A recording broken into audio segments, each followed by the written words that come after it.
This book, set in the southwestern part of the United States, is called Not Just Any Ring.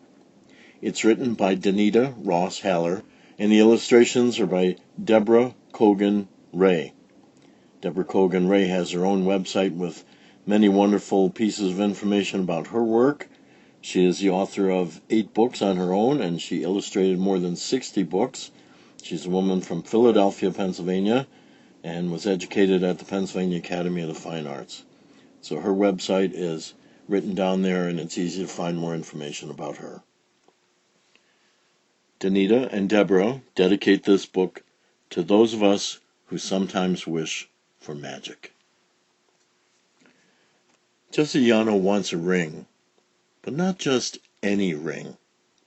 Jesse Yano wants a ring like Nelly Sena's. Nelly Sena's ring is silver with a smooth, flat, polished black stone, and in the center of the stone there is a tiny silver dove, so tiny almost no one notices, but Jesse Yano notices. And Jesse Yano knows something else about that ring. She knows it is a magic ring.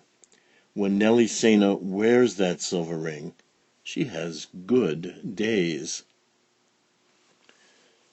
Nelly Sena told her about that ring, how it came from the mission shop, and how an old man in a long brown robe blessed it. That's why the ring brings good days for her. Today, everything was wrong for Jesse Yano. Now, as she walks the mesa path to her home, she wishes like anything for a silver ring with a black stone and a tiny silver dove. She holds her hands out in front of her and imagines that ring on her own finger. She knows how good it would feel and how proud she would be to have her own silver ring. Jesse Yano's grandfather sits by the path waiting for Jesse. She sees him now, sees his green flannel shirt and a green flannel arm waving high in the air. She hurries to meet him. Jessie sits a while by her grandfather. They talk of the day.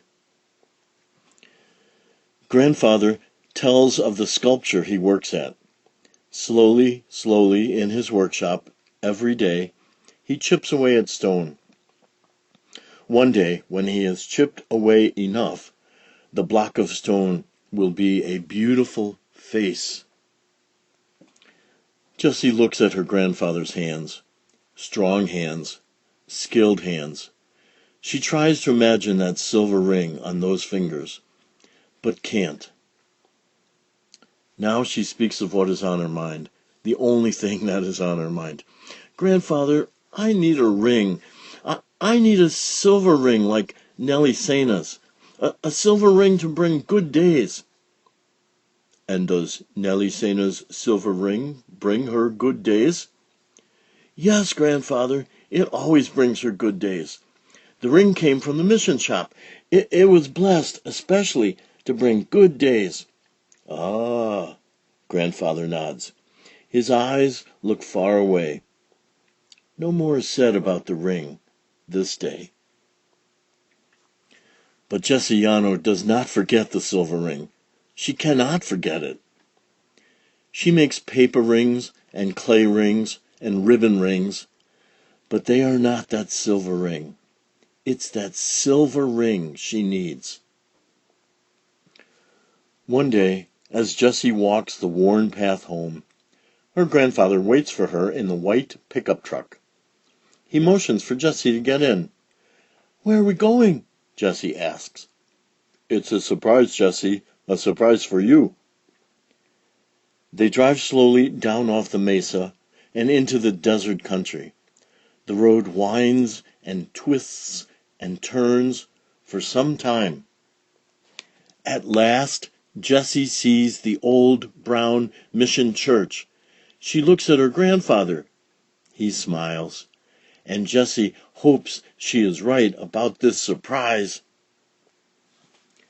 Jesse Yano and her grandfather walk together to the door of a small shop at the side of the mission church. Little glass chimes tinkle as the wooden door opens. Inside it is dim and cool and smells of candles and earthen walls. Jessie sees shelves of colorful statues and vases. Then she sees a glass counter, and behind the glass, on the top shelf, she sees the rings. "Here, Grandfather, here they are," Jessie whispers excitedly. A lady with a kind face slides back the glass door and takes out the tray. There are many different rings. Jessie looks up one row and down another. Finally, Jessie sees one silver ring with a smooth, flat, polished black stone. In the center of the stone, there is a tiny silver dove. Jessie lifts the ring out of the tray and slides it onto her finger. It is beautiful. She looks at her grandfather. He nods his head, yes. It is hers. Jessie stops as they walk out toward the truck. "Grandfather, I need my ring blessed." "I don't believe there is anyone here to bless it today, Jessie." "But it must be blessed. Can't you bless it, Grandfather?" Grandfather stoops down and takes her hands in his. "I cannot bless your ring, Jessie, but together we might make a prayer for the ring and for good days." "Oh, yes, I would like that," says Jessie. "Jessie, before we make a prayer, I must say some things to you of magic and of good days. When I take a stone and shape it into a deer or a bird or a face, you often say that my hands must be magic. I say to you now, Jessie, that my hands are my tools, only my tools. Any magic is within my heart. If you believe in something with your heart, then it can be yours. If you believe this will be a good ring for you, then it will be. If you believe in good days, then they will come. Always, the real magic is within your heart." Jessie Yano sits beside her grandfather on an old wooden bench outside the mission church. Together, they make a prayer for the ring and for good days. Then they drive toward home. The old truck comes to the fork in the road at the bottom of the great mesa. To the left, the road climbs slowly until it becomes a rim on the side of the mesa. This is the road everyone travels.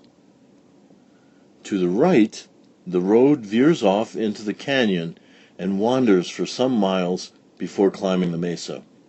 This is the old road, a longer trip and difficult in some places. But it is beautiful in the canyon, especially at sunset.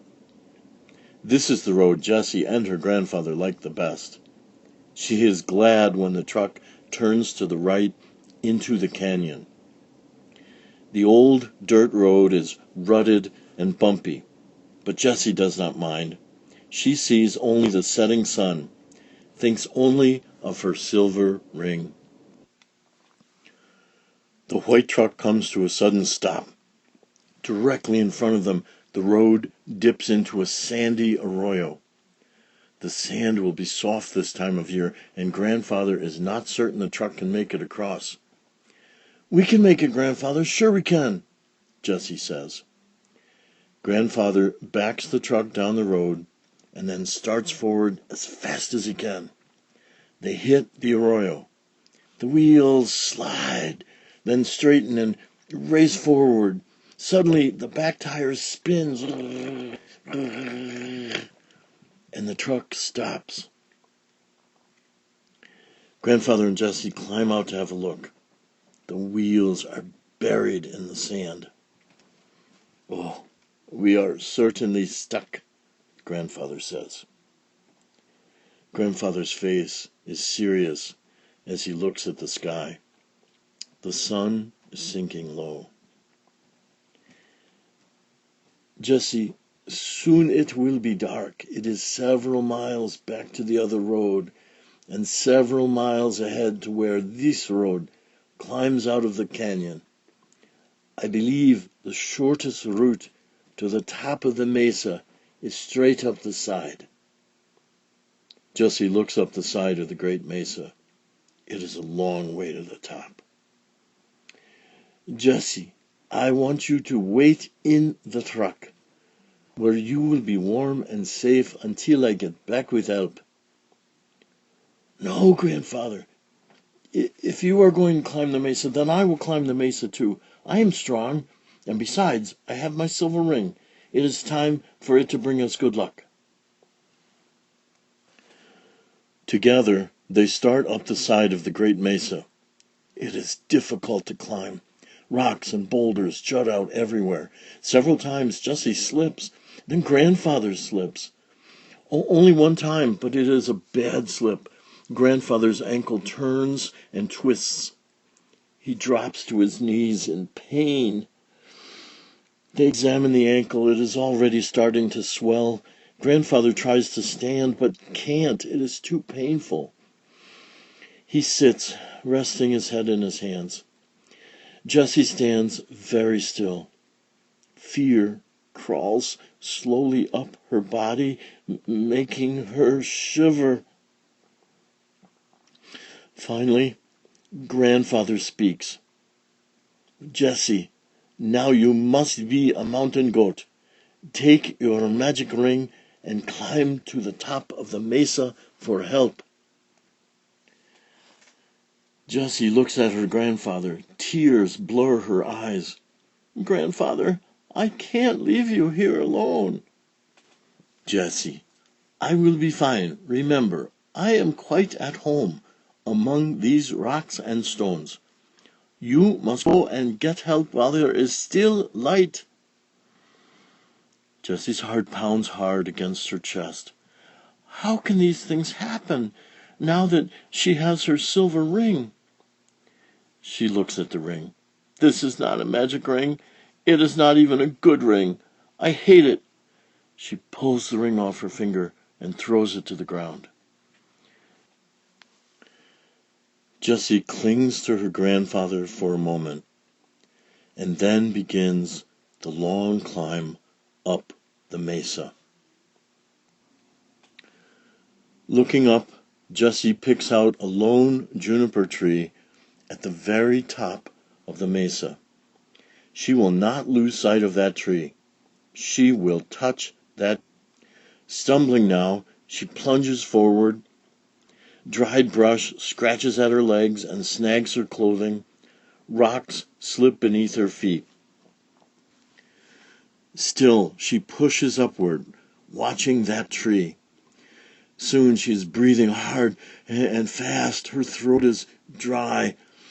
The mesa seems to swallow her, but the tree is closer, a little closer.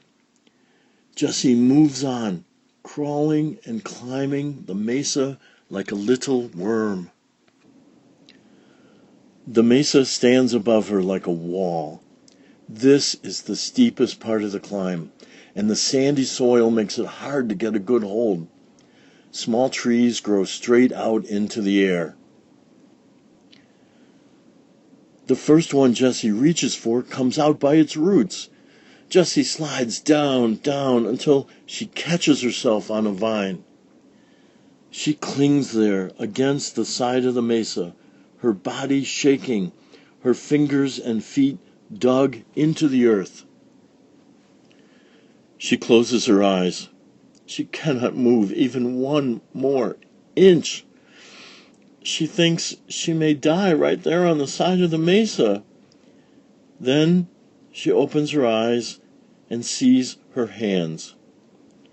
She wishes now that she had that silver ring. She wishes one more chance. She wishes she had even a little magic. Jessie remembers her grandfather somewhere below her, waiting. She remembers about the magic in his heart. She hears his words about believing with your heart. But all her heart can do is pound. She thinks of her grandfather's strong hands. She is his granddaughter. She has strong hands too. Suddenly, she wants her hands to work, to pull her up to the top of the mesa. She wants it more than anything in the world.